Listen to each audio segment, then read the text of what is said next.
beliefs in the forefront of my life and life's decisions have benefited not only in what I do as a performer, but also as an everyday individual. I was raised with Christian beliefs centered upon Jesus Christ as a member of the Church of Jesus Christ of Latter-day Saints. But I hope the things that I share tonight with all of you from my life's experiences will be beneficial, whatever your beliefs and upbringing may be. Christian, Jewish, Muslim, Buddhist, Hindu, or unaffiliated with a particular belief. I hope I express the truth I have come to know in a way that will be of value to you. We are all in this world together, so why not support one another and come together in strength to receive the joy that I know we can find in our lives. I invite you to focus on your principles of love, hope, and courage, and reflect on what can be added to these principles as I share with you 8 of my own thoughts. Thought 1, truth within. Growing up, I was taught to understand the value of truth, to pay attention to the energy or light that truth gives off. I learned that if we'd seek out this light and bring it into every aspect of our lives, it would shine for others to see. These truths were given to me in a home where we learned to keep God our center, and by doing so, we would feel power above our own each day. I would like to share a few experiences of how I have witnessed this power in my life. For those of you who know what I do, you probably are familiar with my time on the 7th season of American Idol. I wasn't planning on being on as long as I was, but I found myself at the finale alongside my friend David Cook. Now, before all of this happened, I had competed in another competition called Star Search, winning the kids division when I was 12. However, by the time I was 13, I was forced to stop singing because I had been diagnosed with a partially paralyzed vocal cord and could barely get through just 1 or 2 songs. Aside from singing, my speech and breathing were also affected by this paralysis. In my 13-year-old mind, I thought it was a curse for being a bad person, or maybe a sign that I was supposed to do something else with my life. But fast forwarding 11 years to today, I can see how our future is designed to work out for the better if we are willing to work through hard things, be patient, and have courage to follow the light through faith-based principles. As a junior in high school, working at a park amphitheater with 3 friends, Adam Rubin, who is a student here at UVU and is here, his brother Nate, and their cousin Ryan. I really enjoyed that job, and I'll just give you a brief description of what it was like. You run lights and sound in the very back, in the dark, being somewhat a part of the show, only no one can see you. And they probably don't even realize that you're there, which actually I quite loved. I liked that. I didn't like being the center of attention, which is why this was the perfect job for me. You can ask my friends from school or even now. I would awkwardly stand in a corner and not say anything. I liked to observe and see people, but didn't want to interact or be seen. So again, this park technician job was the perfect job. American Idol auditions came.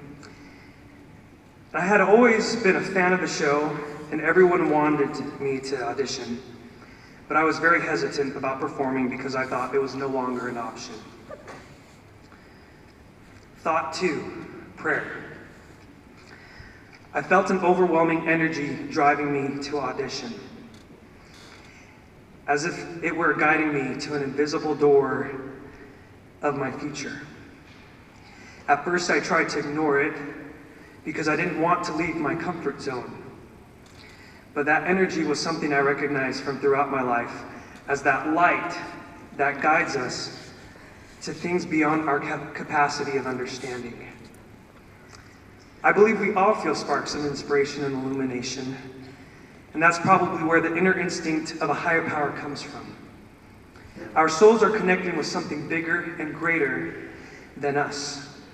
It's impossible to find any words or scientific evidence to explain this, but I know that we all receive these sparks throughout our lives.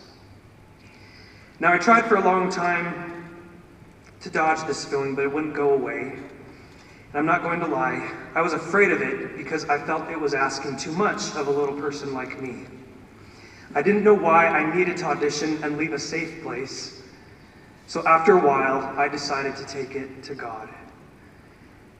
At home, we prayed a lot, which taught me to build my own relationship with God through personal daily prayers. I went to my room, knelt beside my bed, and spoke to him. I told him I didn't know why I kept getting this feeling to go audition for a reality TV show, but I couldn't shake the prompting I was receiving. I asked if it was really something I needed to do. As I knelt in that prayer, I experienced something I've never experienced before.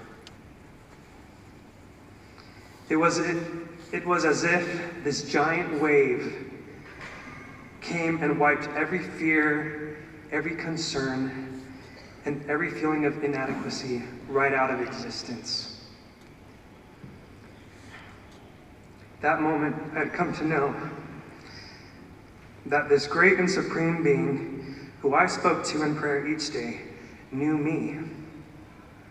After that beautiful flood, which brought an unfathomable amount of peace and love into every cell of my body, I heard a voice clearly say, "Go and audition. There's something you need to learn." So after quitting my perfect job, which was not easy for me to do, I went and auditioned.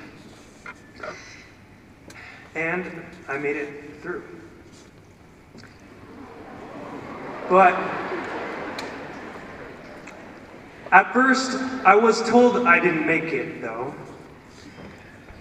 and was kindly shown the way out of the auditions. I remember staring at the exit sign thinking, what was my lesson here? As I was leaving, the judges called me back over, told me they were just messing with me, and gave me the golden ticket. After returning home with my golden ticket, I was invited by my friends who I worked with at the Park Amphitheater, the Rubin family, to go on a backpacking trip to the Uintas. It was great. No cell phone, no service, no computers, just trees, mountains, lakes, bugs, and quiet. The Rubin family are quite the sleepers, so while they were all sleeping and my sandwich was my only companion, I went out a little ways and found this enormous rock. I climbed up onto it and sat for hours each day to think. I felt this overwhelming feeling that something was going to take place in my life. I was confused about this American Idol thing. So once again, I decided to talk to God about my situation. I wasn't shown the future, but I felt that I needed to decide who I was going to be. Regardless of what was in store, I needed to ask myself, who am I? I may not be able to control what will happen next, but I can control what kind of person I will be and how I handle what was sent my way. I remember the things my parents taught me, that no matter what situations I would find myself in, I could be true to who I was by listening to a still small voice that would help me recognize light. My time on the rock helped me decide who I was going to be, and that I would always keep what I believed from a religious standpoint first. Those days spent talking one-on-one with God in the Uinta Mountains helped me prepare for what was to come. Thought 3, the greater good. During American Idol, one of my goals while on the show was to choose songs that I felt had purpose. This became a challenge one week when I chose to sing John Lennon's Imagine. During my dress rehearsal, the producers walked up onto the stage, stopped me, and told me I needed to sing the first verse that everyone knew. I had chosen to sing the third verse because I felt I couldn't leave people with the message, imagine there's no heaven, it's easy if you try. With Debbie, the stage manager, being the only one to support my decision, I was able to sing the third verse. I'm thankful I didn't ignore the feeling I had because I believe the overwhelming response and success of the song was directly related to staying true to who I was. As an artist, it is more than just the notes and sound. It is the energy that you put into what you do. If something is not true, then you can't put that energy of truth within you into your art. It doesn't matter how nice or technically correct it is, the energy is what makes the difference. I realize that if we make an effort to stand up for these truths within, greater good will always prevail. Thought 4, what matters most? Immediately after American Idol, I was signed to a record deal, released a single called Crush, had an album come out, did multiple concerts and tours, and I started getting a little sidetracked. People were suddenly telling me, money and fame and having all these people know you are what make you happy. Girls screaming, I love you! Or, marry me! Or mothers screaming, marry my daughter!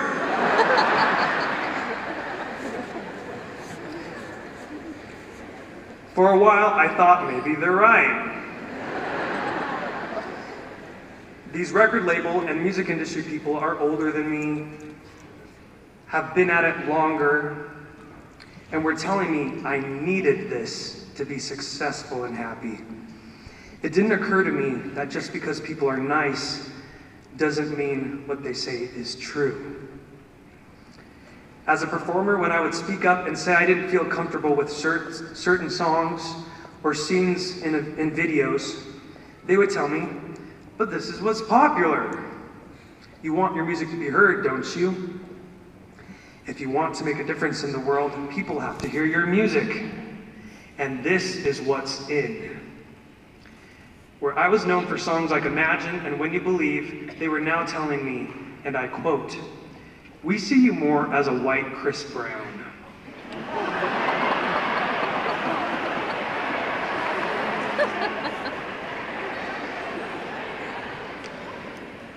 When I would again say, I don't want to sing songs that are dark and portray hurtful relationships, they then told me, oh, well, you might as well be a Christian singer.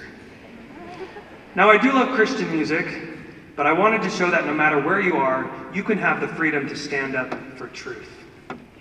You can be considered a pop artist and not have to follow everyone else.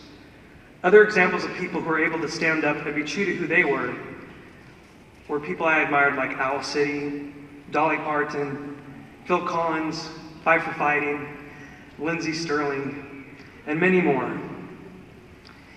It got to a point, though, where I let these voices get to me, and I became afraid to speak up about what was important to me. I didn't tell people I believed in Jesus Christ or that I was a Mormon for fear of ridicule or being uncool or being seen as an overbearing religious freak. It was a world where I was now believing you needed to be politically correct, not offend anyone, not say anything that anyone would disagree with, and where you do what the bigwigs tell you. I wasn't sure what I could be open about anymore, even though I still considered my religious beliefs to be what was most important in my life. Which leads to thought 5, facing fears. As in times before, I began to feel an overwhelming energy pulling at my soul, telling me once again to do something that was not easy. Leave my comfort zone and put a hold on my career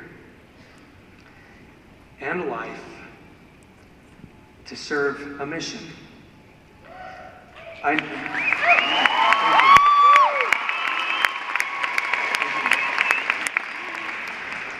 knew it was what I needed to do. I just didn't know how. When I first turned 19, I had announced to my management and record label that I was going to serve a mission. They came back telling me that I couldn't because of contractual obligations. At first I thought that again, this must be a sign that my instincts were wrong. But later on, with help from my mom and friends, I realized that only I could decide what matters most to me. After over a year of obstacles and preparation, I turned in my mission application, and in November of 2011, I received my call to the Chile-Rancagua mission. I was excited to pay it forward. Because of my fear, however, I thought about leaving without letting anyone know, or releasing a video message. That way I wouldn't have to face disappointment or misunderstanding from others.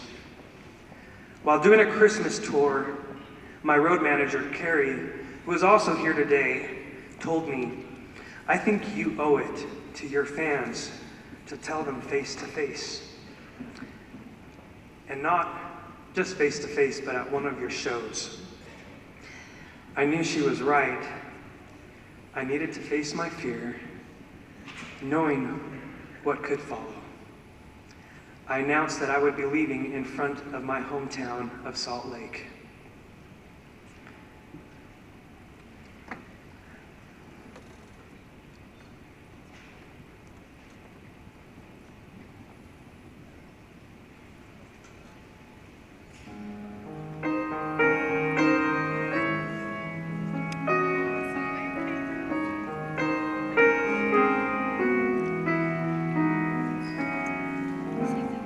Be still, my soul, the Lord is on thy side.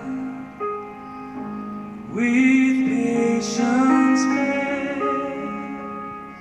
thy cross of grief for pain. Leave to thy God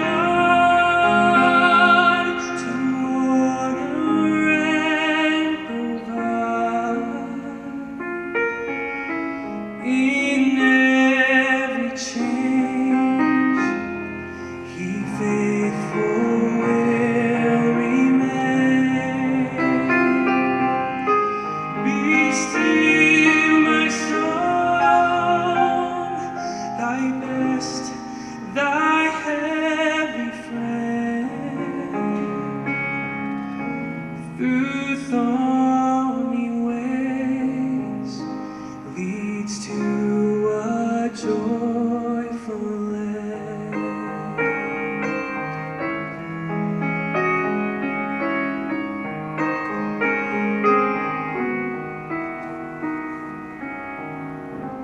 Be still, my soul, thy God doth undertake to guide the future as he has the past. Thy hope, thy confidence, let nothing shake. All now mysterious shall be bright at last. Be still, my soul, the waves and wind still know his voice will woo them while he dwells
Sorrow forgot, love's purest joys restore. Be still, my soul, when change and tears are past. All safe and blessed, we shall meet at last.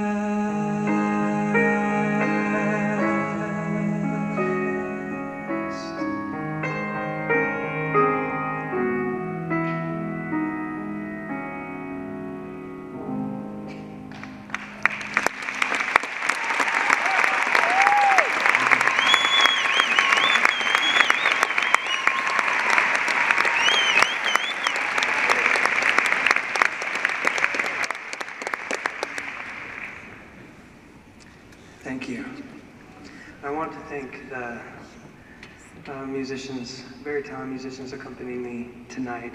Ms. Kendra Lowe, who was on the piano, and also Mr. Bart Wilson, who's on the percussion, and he'll come back later.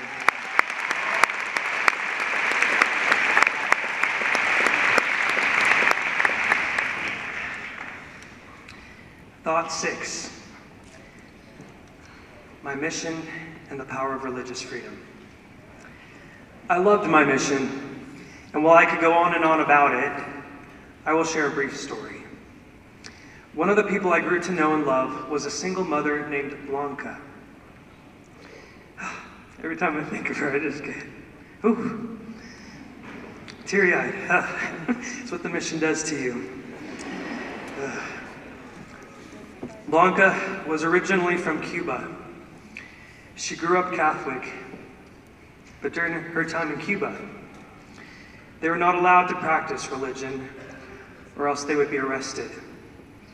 They had closed down all places of worship, so she and a small group of Christians would have to meet in secret in a small home so that they could worship the God they loved and relied upon. She found her way to Chile, where my companion and I met her. Together with her 2 children, we shared God's plan.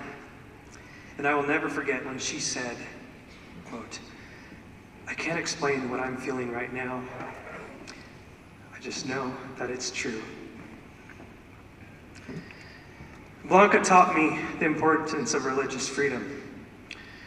What does it really mean to have your freedom taken away from you? I've never had to worry about being arrested for praying. But here was Blanca, who left the home she knew in Cuba for freedom to worship the God she loved, and so that she could live her life in a way that she could dedicate it to Him.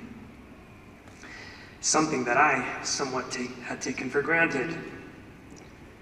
How blessed we are that we can live in a country established on liberty and justice for all, where the First Amendment to the United States Constitution states, quote, "Congress shall make no law respecting an establishment of religion, or prohibiting the free exercise thereof, or abridging the freedom of speech or of the press, or the right of the people peaceably to assemble, and to petition the government for a redress of grievances." These men who we've read about in our history books, George Washington, John Adams, Thomas Jefferson, Benjamin Franklin, John Hancock, were men who had beliefs founded in God. They sought for freedom and rights not just for themselves, but for their country. They helped establish a country rooted in ancient principles to worship God freely and in a more powerful way than previously permitted, having been weighed down by British rule before. Even though their lives and reputation were at stake in the decision to stand up for what they believed, they declared these precious rights in a Declaration of Independence and later in the Constitution. Their decision to stand up for their beliefs was not easy, and a lot was on the line. In the book, The Miracle of America, Birth of a Nation, by William S. Norton and Brian P. Trotter, I quote, it is of particular note that if the war for independence had been lost, these good men and their families would have been tried for treason, the penalty for which was not just death, but far, far worse. After a horrifying and excruciatingly long process, when spirit and flesh had been unmercifully parted, their corded remains would have been scattered across the countryside, so that their final resting place would be unknown, unnamed, and unhonored. And yet, in spite of this threat, these stalwart men pursued their righteous path, pressing forward with faith in their Creator. We may ask ourselves, if the task rested upon our shoulders, would you have signed it? Close quote. The freedom fighters did not fully understand what their courage would lead to and if their lives would be cut short for their simple decisions to stand up for their beliefs. But do you think they would have imagined that over 300 million people would now be living in this country, founded on principles of a nation under God and liberty, almost 300 years later? Look at us here today. We are their results of simple but bold decisions.